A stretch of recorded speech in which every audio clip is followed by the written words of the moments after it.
আগামী 25শে ডিসেম্বর থেকে টাকি পুবের রাজবাড়িতে শুরু হচ্ছে পুবের হাট।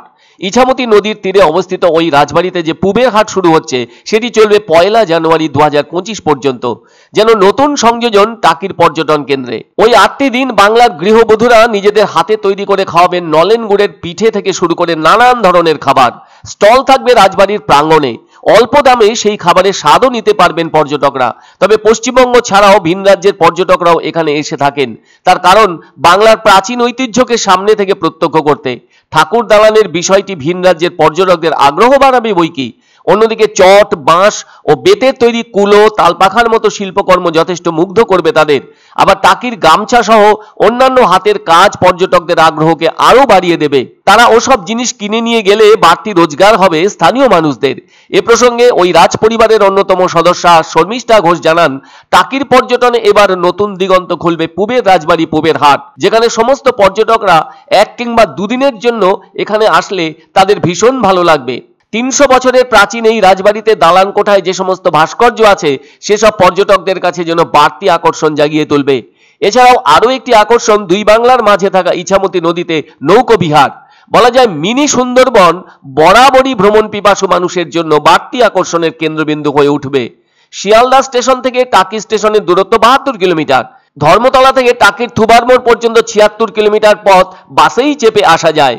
তারপর ওখান থেকে মাত্র 5 মিনিটের পথের জন্য টোটো ধরে নিয়ে এলে সোজা চলে আসবে টাকির পুবের বাড়ি উত্তরসূরি।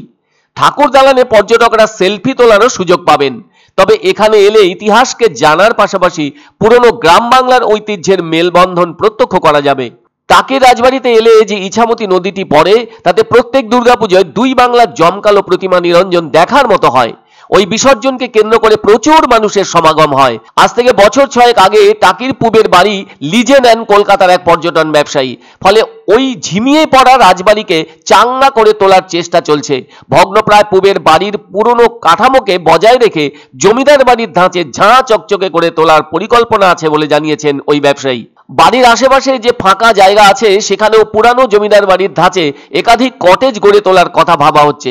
কিছু কাজ তো হয়েছেই, আরো কিছু কাজ বাকি আছে। টাকিতে যে জমিদার বাড়িগুলি ছিল তার মধ্যে একমাত্র পুবের বাড়িতেই দুর্গাপুজো হয়ে থাকে। পুজো প্রায় 300 বছরের পুরানো। 24 জন বেয়ারার কাঁধে চেপে এই বাড়ির দুর্গা প্রতিমা নিয়ে দুটি নৌকোর মাঝে বাঁশের উপরে প্রতিমা বসিয়ে অদ্ভুতভাবে বিসর্জন হয়, যা পুজোর সময় এলে চোখে পড়বে। অনেক পরে রাজা রামমোহন রায়ের পরামর্শে এবং খ্রিস্টান মিশনারি আলেকজান্ডার ডাফের পরিচালনায় জমিদার কালীনাথ 1832 সালের 14 জুন টাকিতে একটি ইংরেজি মাধ্যম স্কুল স্থাপন করেছিলেন। যাই হোক, 25শে ডিসেম্বর থেকে 1 জানুয়ারি পর্যন্ত ইছামতির পাড়ে বসছে পিঠে পুলি সহ অন্যান্য খাবারের স্টল, যা পর্যটকদের অন্যতম আকর্ষণের বিষয় হয়ে উঠবে। টাকিতে পুবের রাজবাড়ি একটা আকর্ষণীয় জায়গা। এখানে কলকাতা থেকে মানুষ বা যে কোনো জায়গা থেকে মানুষ এটা প্রচন্ড ভালো লাগবে। তার মধ্যে থেকে আধুনিকতার ছোঁয়া আছে, মানে সব মিলিয়ে বেস্ট। এক অন্য অনুভূতির স্পর্শ পাওয়া যায় রয়কো ব্র্যান্ডের গেঞ্জি ও জাঙ্গিয়ায়। তাই ছোট বড় সবার পছন্দ রয়কো গেঞ্জি ও জাঙ্গিয়া। প্রস্তুতকারক জয়মনি হোশিয়ারি, কলকাতা।